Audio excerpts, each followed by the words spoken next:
홍콩 ELS주가 연계증권 배상 문제가 불완전 판매 기준이 아닌 금융사 사기에 초점을 맞춰 다뤄져야 한다는 주장이 제기됐습니다. 이기루 법무법인 LKS 대표 변호사는 11일 알파경제의 홍콩 ELS 배상 문제는 불완전 판매가 아닌 사기 사건으로 다뤄져야 한다면서 배상도 자율적 부분 배상이 아닌 전액 배상이 맞다고 주장했습니다. 삼성 공채 기업인 출신 이기루 변호사는 넥슨 아이템 사기 사건이나 대기업, 하청 노동자의 정규직 전환 등을 주로 다루면서 집단소송 전문 변호사로 잘 알려져 있습니다.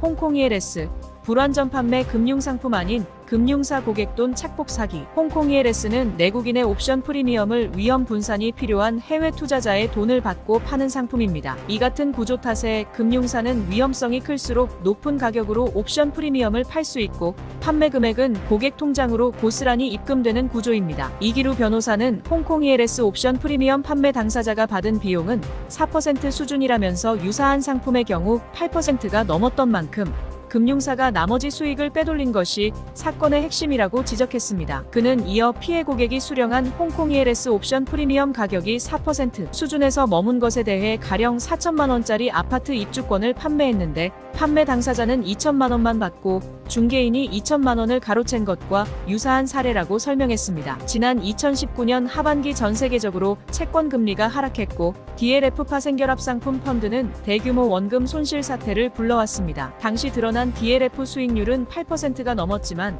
고객에게 돌아온 것은 대규모 손실이었습니다. 홍콩 ELS도 옵션 프리미엄 판매 금액 일부로 고객이 자기 수익을 냈을 뿐 홍콩 H지수가 급락하면서 고스란히 피해를 입었다. 은행 등 금융사, 고객이 받을 옵션 프리미엄 총액 설명안에 윤주호 엄브렐라 리서치 대표이사는 DLF와 마찬가지로 문제를 일으켰던 KIKO 사태, 당시 외환딜링룸 관계자가 판매 창구 직원에 절대로 KIKO 상품의 수익률 규모를 알리면 안 된다고 했던 녹취록이 있다면서 홍콩 ELS도 고객이 옵션 프리미엄 판매로 얻을 이득을 숨겼던 것으로 추정된다고 주장했습니다. 국회 국정감사 자료 등에 따르면 어은행 외환딜링룸 관계자가 KIKO 판매 창구 담당자와의 통화에서 KIKO 수익률이 높다는 사실을 고객에게 알리면 안 된다는 취지 발언을 한 바 있습니다. 법조계도 은행 등 금융사들은 홍콩 ELS 판매 당시 고객이 파는 옵션 프리미엄의 총액 비율을 투명하게 알리고 은행이 가져가는 비율도 제대로 알렸다면 절대 판매될 수 없는 상품이라는 게 중론입니다. 이 때문에 지난 2019년 DLF 사태 당시 정부 여당의 핵심 관계자가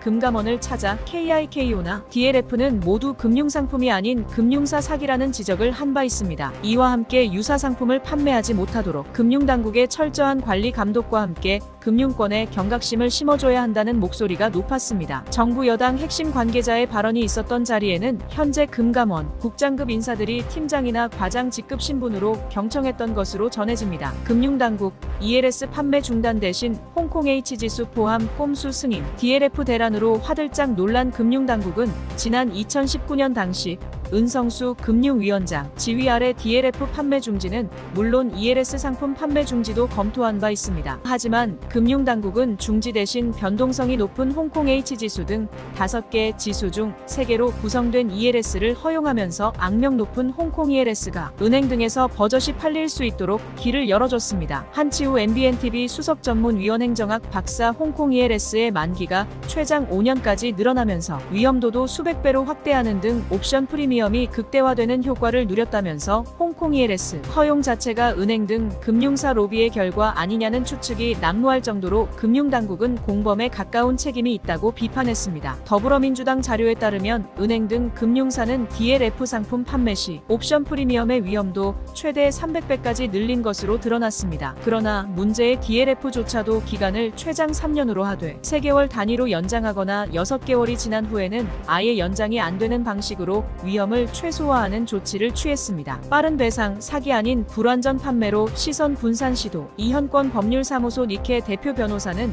금감원 분쟁조정위원회를 통해 배상 절차가 빠르게 이뤄지면서 홍콩 ELS 본질은 사기 사건에서 불완전 판매로 초점이 넘어가는 현상이 발생했다고 말했습니다. 그는 이어 피해 고객 입장에서 KIKO가 10년가량 법적 분쟁이 이어졌다는 점을 감안하면 어쩔 수 없이 사기 입증보다 불완전 판매 여부로 피해 최소화에 기댈 수밖에 수밖에 없게 된다면서 금융당국이 본인들의 책임을 회피하기 위해 홍콩 ELS 고객 피해 감수를 강요한 것이나 마찬가지라고 지적했습니다. 지난달 이복현 금감원장은 홍콩 ELS 손실 사태에 대한 사과와 함께 고위험 상품 판매에 대한 개선안 도출 의지를 밝힌 바 있습니다. 우기훈 유레파코리아 수석 파트너는 홍콩 ELS는 고위험 상품이라는 단어 자체를 쓰면 안 된다면서 미국의 경우 홍콩 ELS 같은 상품이 없을 뿐더러 유사 상품을 판매했던 금융사의 CEO 등은 사기죄 같은 무거운 처벌을 받은 사례가 있다고 꼬집었습니다. 반면 이복현 금감원장은 홍콩 ELS 사태를 판매 시스템의 실패로 규정하면서